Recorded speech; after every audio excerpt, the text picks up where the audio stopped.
Ratusan seniman reog di Ponorogo, Jawa Timur menggelar aksi protes atas klaim Malaysia yang dikabarkan akan mendaftarkan kesenian tradisional reog ke Indonesia.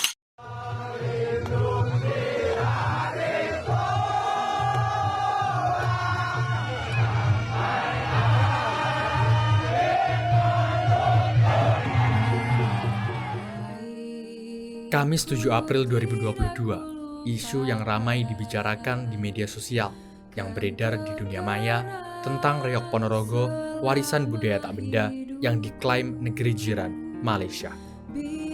Warga Indonesia sempat kaget, pasalnya reog telah didaftarkan sebagai hak cipta milik Kabupaten Ponorogo. Sontak menggegerkan para seniman di Ponorogo. Bahkan ratusan seniman berkumpul di satu tempat, di alun-alun Ponorogo. Mereka sedang menyuarakan bahwa reog Ponorogo adalah warisan budaya tak benda milik Indonesia.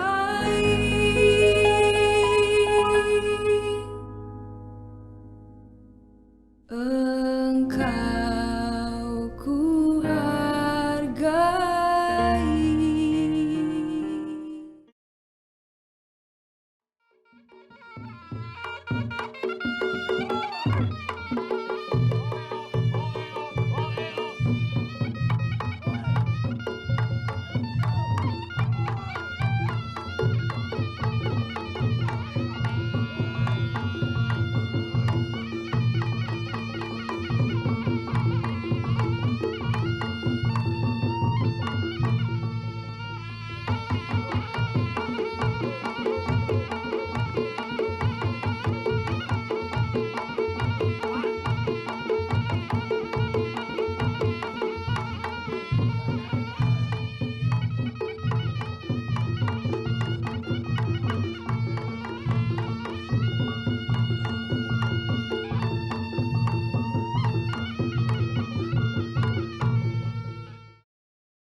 Bismillahirrahmanirrahim. Assalamualaikum warahmatullahi wabarakatuh.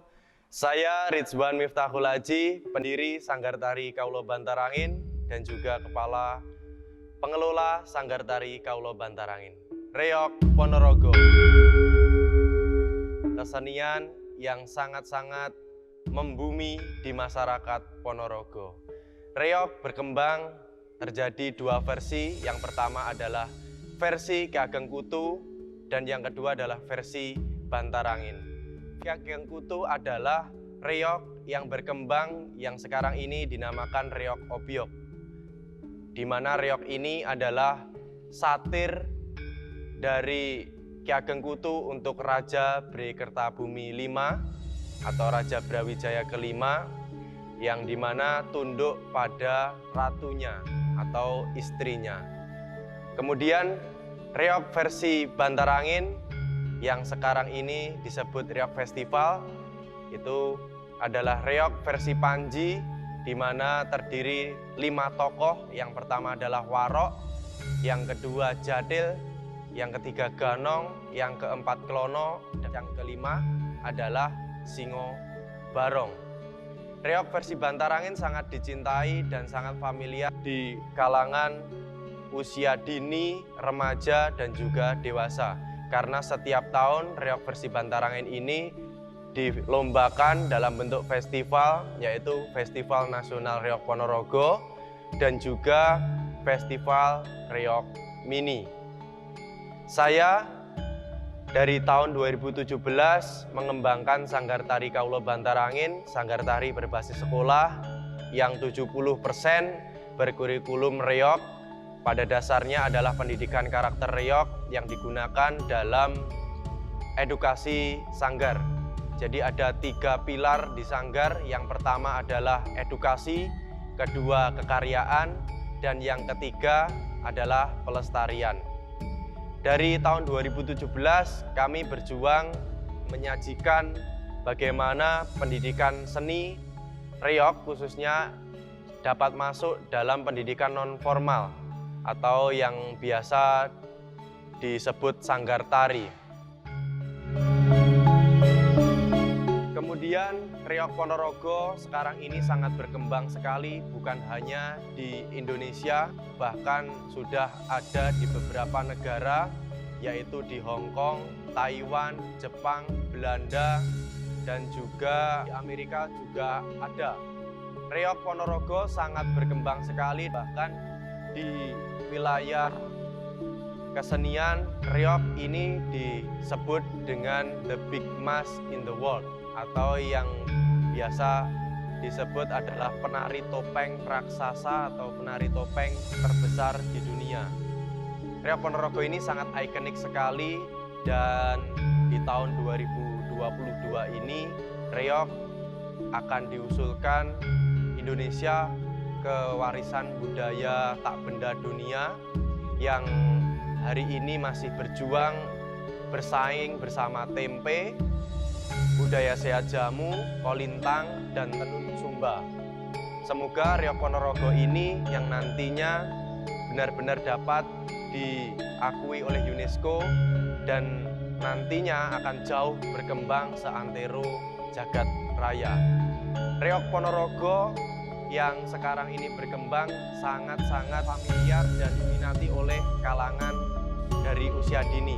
Terbukti dari usia TK, PAUD, SD, pelestarian reog Ponorogo sangat-sangat baik sekali karena pertunjukan reog itu sangat menarik dan juga eksotis. Artinya apa? Pendidikan reog ini syarat dengan pendidikan karakter, dari jatil yang menggambarkan prajurit kuda perang dan juga bujang ganong yang menggambarkan seorang patih yang sangat setia, dan juga warok itu adalah perwujudan tokoh Ponorogo yang sangat disegani. Dan juga Prabu Klono Sewandono itu adalah tokoh raja yang itu menjadikan suri tauladan bahwasanya pemimpin itu memiliki sifat gagah dan juga berani.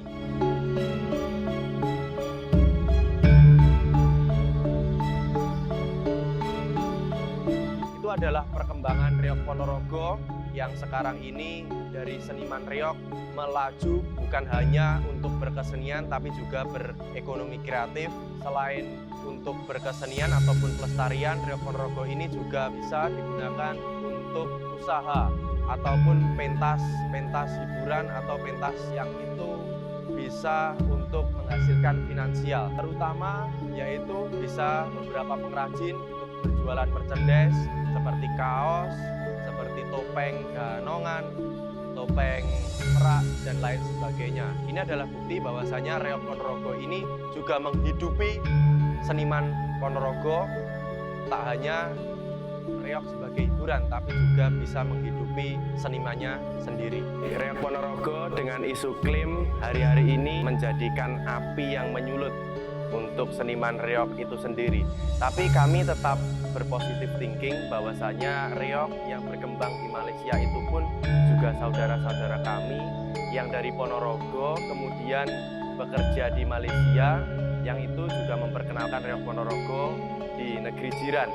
Itu yang perlu dipahami.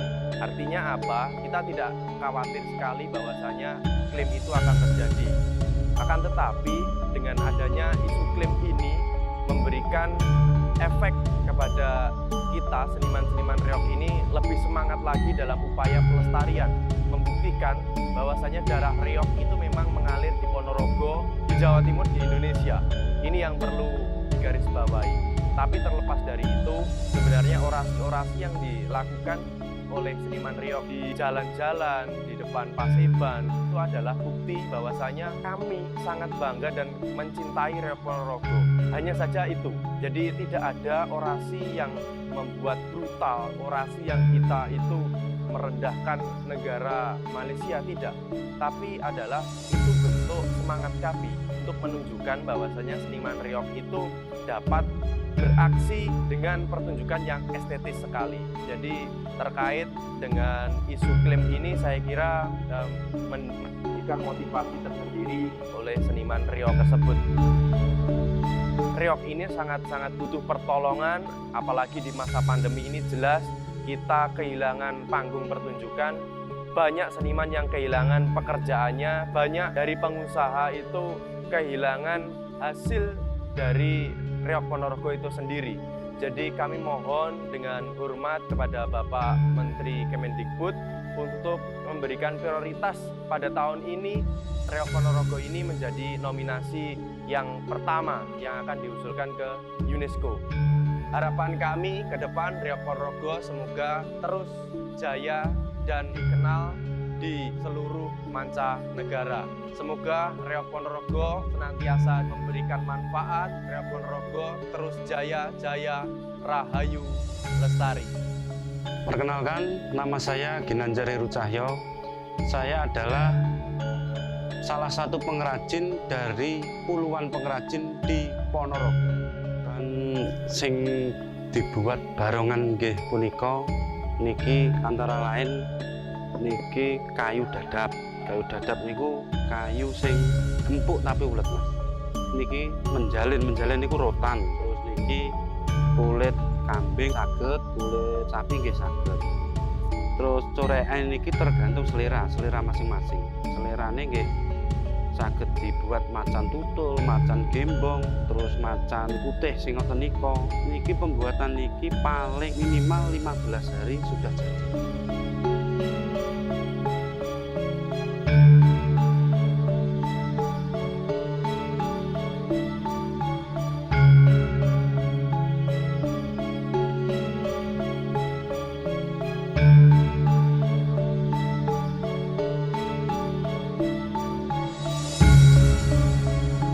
Pembuatan yang pertama itu adalah penataan kayu dadap. Terus yang kedua, setelah ditata dipasangi under, ini namanya under. Kemudian ini namanya menjalin, yang melingkar ini menjalin, terus dibentuk seperti kepala harimau. Setelah bentuknya kepala harimau, yang di sini penataan gigi. Penataan gigi yang ini setelah ini ditata nanti diamplas. Setelah diamplas, kulitnya dipasang. Pemasangan kulit harus rapi. Terus kemudian ini mata ini dari kaca. Terus setelah itu yang coretannya ini bisa menyesuaikan selera. Bisa macan gembong, macan tutul. Terus habis dicoreti itu pengecatan gigi. Pengecatan gigi itu harus rapi. Ya sementara itu. Terus nanti setelah seperti ini lanjut ke proses perambutan barongan. Setelah perambutan nanti selesai dipasang, di sini ada cakotan, di sini ada penahan kepala, namanya bantalan. Setelah itu selesai. Ya ini saya jelaskan untuk bahan-bahan membuat dadak merak. Yang pertama ini adalah kerangka dadak merak yang namanya rengkek. Yang kedua ini adalah merak itu plong. Plong yang bulat-bulat ini namanya plong. Yang ketiga ini adalah tawang. Tawang itu adalah lancur dari meraknya sendiri. Yang keempat ini adalah waris. Waris itu seperti arit, sabit gitu. Yang kelima ini adalah kerakap. Kerakap itu terbuat dari mote. Terus gunanya adalah penutup dari dadak merak itu sendiri. Pertama-tama proses pembuatan yang dilakukan adalah pengecatan rengkek. Rengkek itu kerangka, pengecatan kerangka ini. Setelah pengecatan kerangka ini selesai, lalu ini namanya gagang merak. Gagang merak itu sebagai dasaran dari dadak tersebut. Gagang ini bisa dilihat ini sebagai dasaran di rengkek. Terus nanti kalau sudah ini full gagang ini full semua di dadak merak ini, nanti terus dipasangi bulu merak seperti ini. Terus nanti kalau sudah penuh semua, ini satu dadak merak standar ini memerlukan 1.500 biji, sekitar 1.500 biji bulu merak. Setelah full semua, nanti bisa dipasangi tanduran, namanya tanduran, yaitu cawang atau waris sesuai selera peminatnya. Terakhir kerakap ini sebagai penutup dari dadak merak ini. Terus nanti kerakap dipasang, ini sudah selesai. Harapan saya untuk Reok Ponorogo ini harus lebih maju dan berkembang untuk kedepannya. Sekian dari saya. Apabila ada salah kata, mohon maaf dan terima kasih.